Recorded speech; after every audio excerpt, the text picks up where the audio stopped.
Ganz ruhig, Schatz. Schlaf jetzt. Heirate mich. Was? Damit ich weiß, wo die Reise hingeht. Was hast du da gerade gesagt? Ich kann mich an nichts mehr erinnern. Na dann herzlichen Glückwunsch. Du hast ja einen Heiratsantrag gemacht. Ich bin wirklich verliebt in dich. Aber das geht alles plötzlich so schnell. Ich weiß nicht, ob ich das jetzt hören will. Natürlich heirate ich dich. Was hast du denn gedacht? Unser Leben besteht aus diversen Fallen. Und es liegt an uns, nicht ständig hineinzustolpern. Die erste Falle, die auf uns lauert, ist die Familie. Leider lieben wir diese Falle. Und da wir von Geburt an drin stecken, ist es schwer, wieder herauszukommen. Und? Ich werde erst einmal auf Königsbrunn bleiben, wenn du das meinst. Das heißt aber nicht, dass ich in die Firma einsteige. Ich will meinen bisherigen Job nicht aufgeben. Wenn Familie und Job zusammenfallen, doppeln sich auch die Probleme. Aber die Cleveren unter uns schaffen es auch aus dieser Falle wieder heraus. Es freut mich, dass du bleibst. Und gib mir Bescheid, falls du es mit der Firma dir anders überlegst. Kommt Marlene auch. Hagen wird dir bestimmt gefallen. Er ist nicht einer von diesen aufgeblasenen, weltfremden Wichtigtouren. Schon gut, du hast ja nicht nur Nieten angeschleppt. Bis es irgendwann zum Äußersten kommt. Und dann steckt jeder fest. Ich spreche von Falle Nummer 3. Man nennt sie auch Liebe. Er steht mitten im Leben und hat überhaupt keinen blassen Schimmer von der Theaterwelt. Und vor allem, er weiß genau, wie er mit mir umgehen muss. Das heißt, er kuscht nicht, wenn du deine Dievennummer abziehst? Besser, er ignoriert's einfach.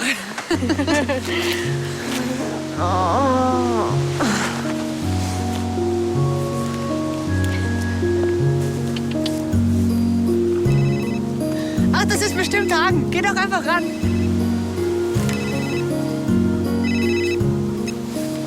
Hallo? Wie geht es dir, meine Schöne? Wann kommst du zurück? Vermisst du mich denn schon? Marlene? Bist du das? Nein.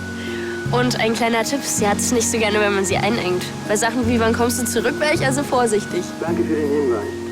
Findet sie es denn okay, wenn fremde Leute an ihr Telefon gehen? Keine Sorge, wir kennen uns ganz gut.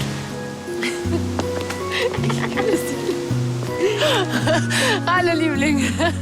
Ich war gerade mit dem Pferden beschäftigt, aber ja, wenigstens kennst du jetzt meine Schwester. Das war die tolle Dana? Du hast nie erwähnt, dass sie eine Schraube locker hat. Komm schnell zurück, okay? Heute Nachmittag bin ich wieder da. Ich freue mich. Und was sagt der tolle Hagen? Er kann es kaum erwarten, dich endlich kennenzulernen.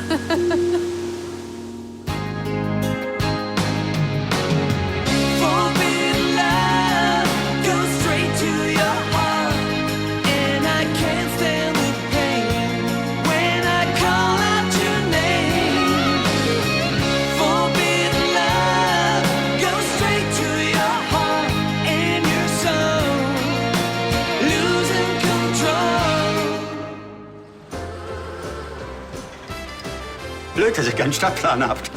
Warum müssen ausgerechnet Architekturausstellungen immer so weit draußen stattfinden? Naja, weil die Zukunft den Navigationssystemen gehört, Arno. Genau, das sagt mir Charlie auch immer wieder. Also, macht's gut, ihr zwei. Selber.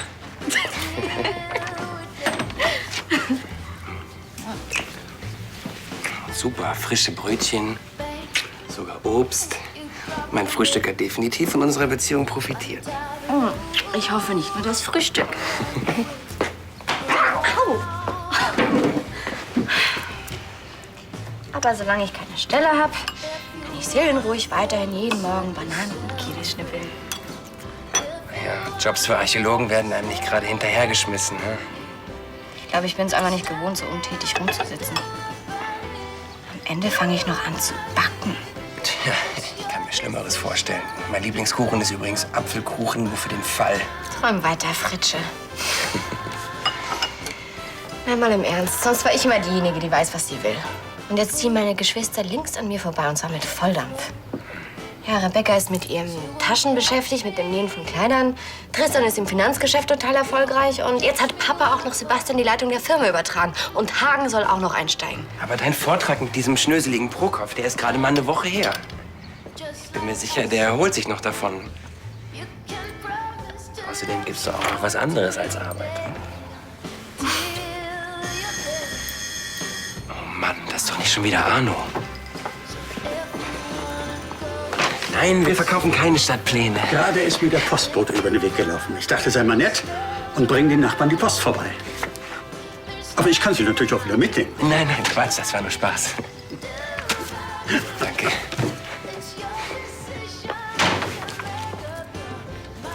Wo waren wir stehen geblieben? Nein, erst die Post. Christian für Oliver. Für dich. Werbung. Stromrecht. Die Uni.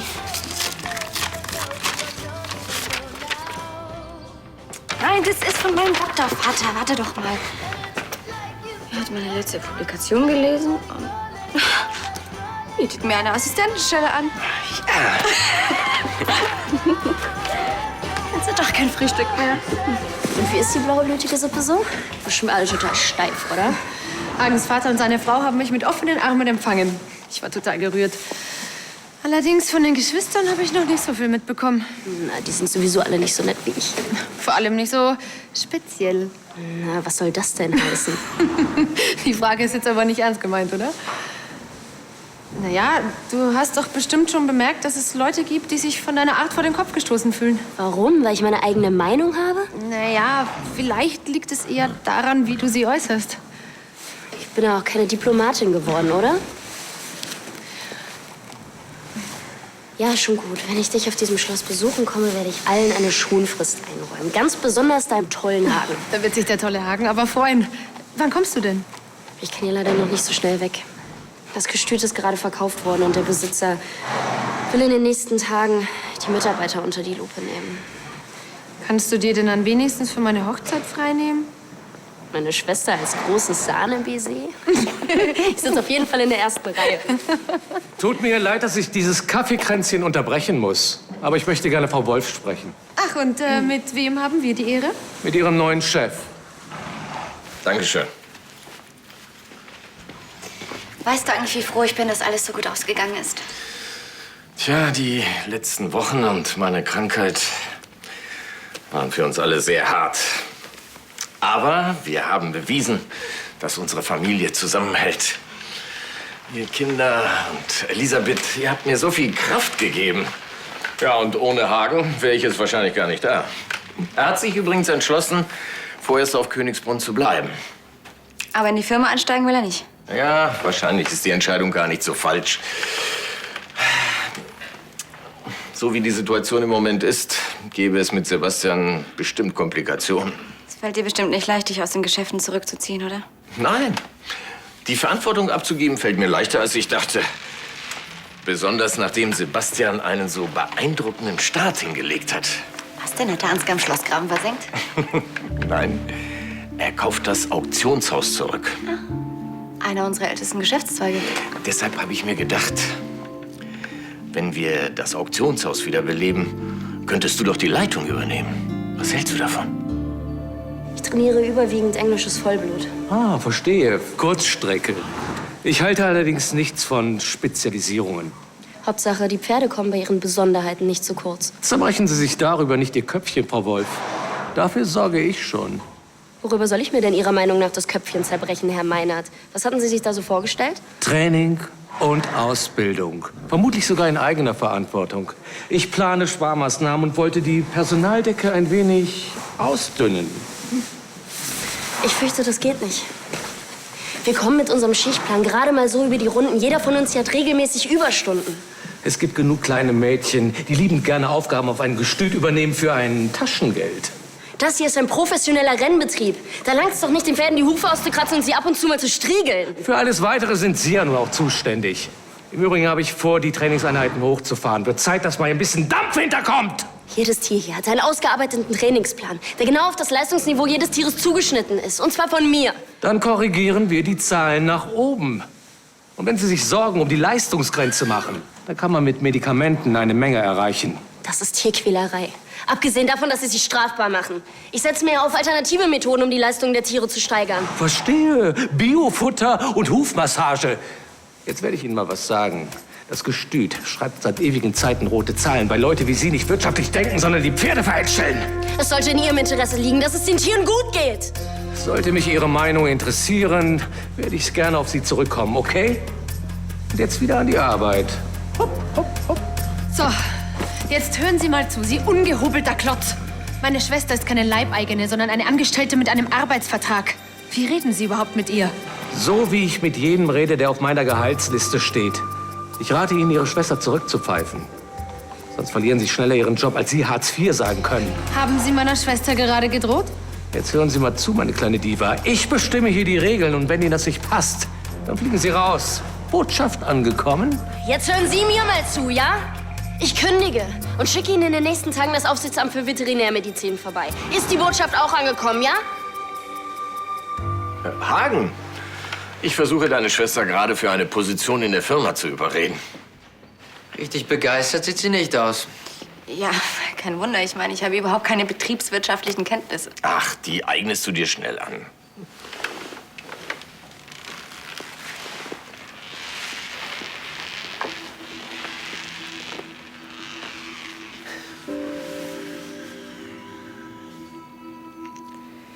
Wenn du es nicht willst, lass es einfach. Das ist ja sowas von klar, dass du das sagst, nachdem du dich 15 Jahre um nichts gekümmert hast. Vielleicht fällt es dir leicht, Papa zu enttäuschen und Sebastian die ganze Arbeit aufzuhalten, aber ich bin nicht so wie du.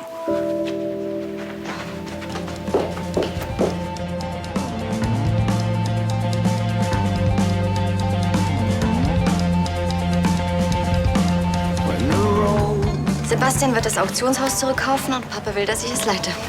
Oh Mann, ich weiß ja nicht, aber kriegst du das neben der Uni denn auf die Kette, 2 Jobs? Von der Assistentenstelle habe ich ihm nichts erzählt.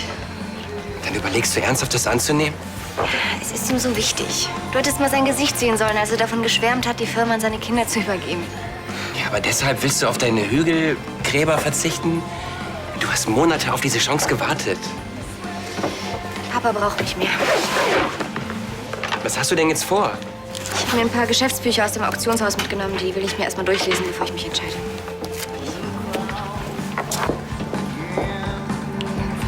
Miri, krieg ich einen Kaffee?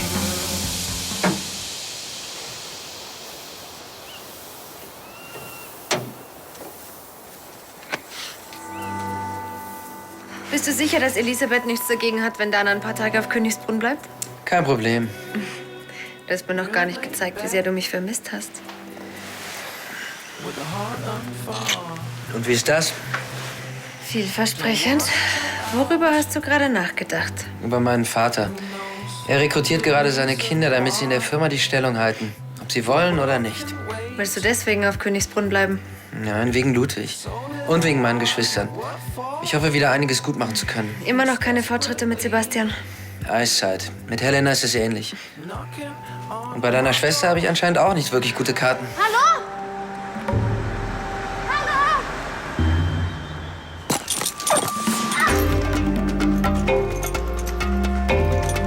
Scheiße.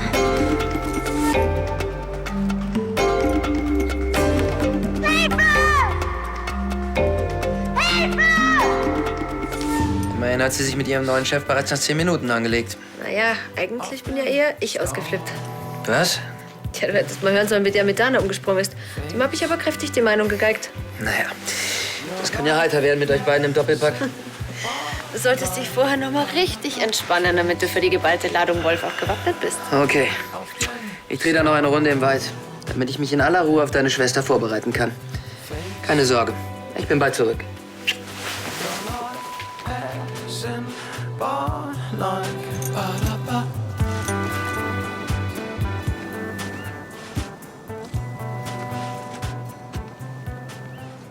Hallo? Hallo? Hilfe! Hilfe, hier bin ich! Kann ich Ihnen helfen? Mann, allerdings. Mir ist saukalt und ich bin direkt in Ihre Falle gelatscht. Hey, das ist nicht meine. Und wahrscheinlich muss ich Ihnen sogar noch dankbar sein, dass Sie noch eine Runde machen, um Ihre Beute einzusacken. Und Sie ärgern sich vermutlich, dass Ihnen kein Reh auf den Leim gegangen ist. Mit einem Reh hätte ich vermutlich nicht so viel diskutieren müssen. Halten Sie mal. Ich hole Sie jetzt da raus. Und was machen Sie mit mir, wenn Sie mich da rausgeholt haben? Dann sehe ich nach, ob Sie verletzt sind und bringe Sie nach Hause, bevor ich Anzeige erstatte gegen den Typen, der für das Ganze hier verantwortlich ist. Auf mein Kommando, Fuß raus. Und los!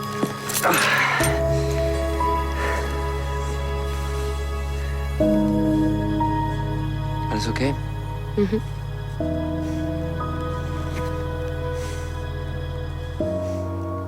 Das sind die letzten Geschäftsberichte des Auktionshauses. Brauchen Sie noch mehr? Danke, Frau Dröge, das reicht erstmal. Ah, das Auktionshaus. Sebastian und Ludwig ist doch noch geschäftlich mobil zu machen. Nur holen Sie mir mal einen Kaffee. Ja. Hast du keine Intrigen, um die du dich kümmern musst? Oh, das läuft alles gerade wie von selbst. Aber danke der Nachfrage. Dann lass mich in Ruhe weiterarbeiten. Vielleicht noch ein Wort zur neuen Idee unseres neuen Prokuristen. Du weißt schon, das Auktionshaus, marode, am Boden liegend. Wenn du dich da einspannen lässt, bist du noch blöder, als ich dachte. Oh, hi Ludwig. Entschuldige die Störung. Ich dachte, Helena wäre hier. Ich hatte Ihnen doch gesagt, dass die Comtesse nicht auf dem Schloss ist. Entschuldigen Sie. Sie wissen auch nicht immer alles, okay? Ist schon gut, Justus. Danke. Na, wie geht's? Ja, das sollte ich dich doch eher fragen. Aber zumindest hast du ja, oh, Entschuldigung, Leute, die dich rumkutschieren, was? Ja, danke schön.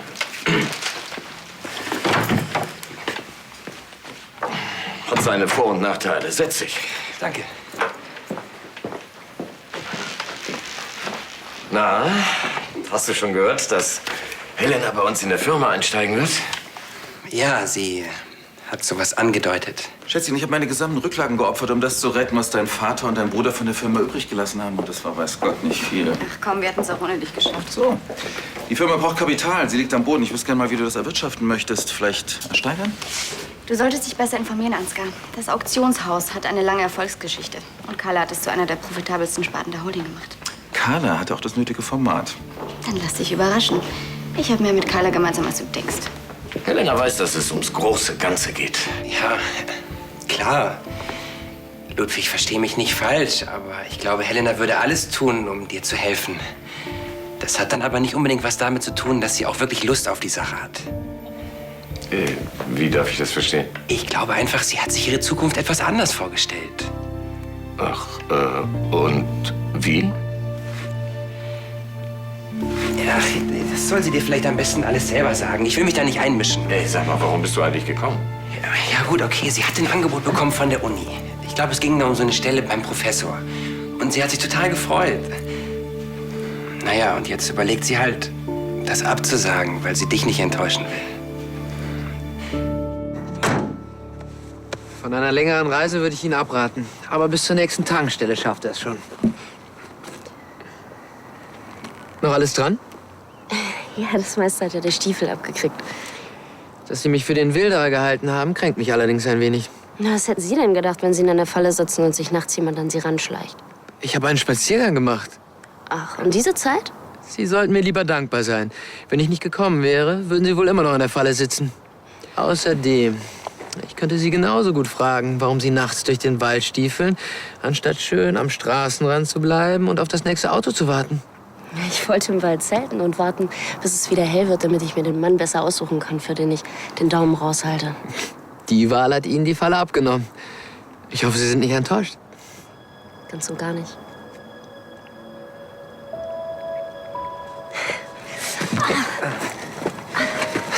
Ich hab Sie. Ich schaff das. Ja, das sehe ich. Können Sie noch fahren oder soll ich Sie irgendwo hinbringen? Ich denke, ich krieg das hin. Na dann, passen Sie in Zukunft besser auf sich auf. Hey, warten Sie! Ich weiß doch nicht mal, wie Sie heißen.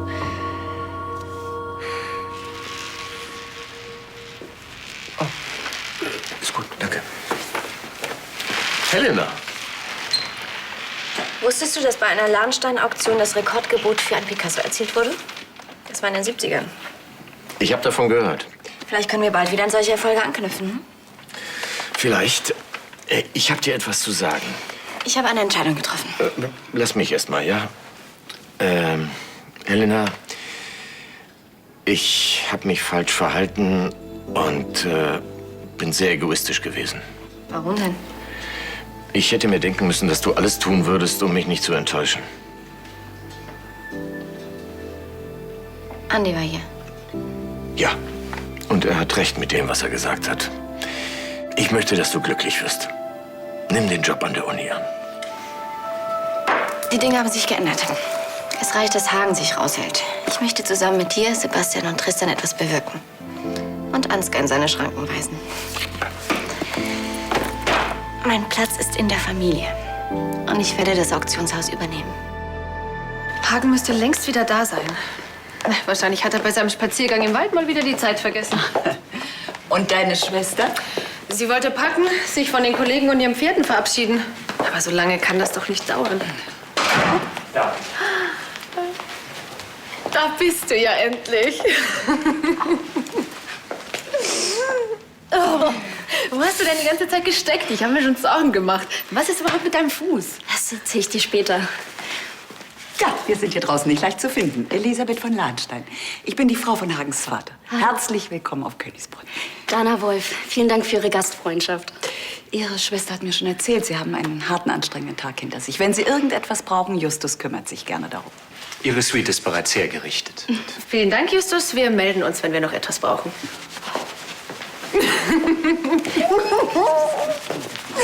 Marlene, ich muss dir unbedingt was erzählen. Ja, wie du deinen Fuß umgeknickt hast.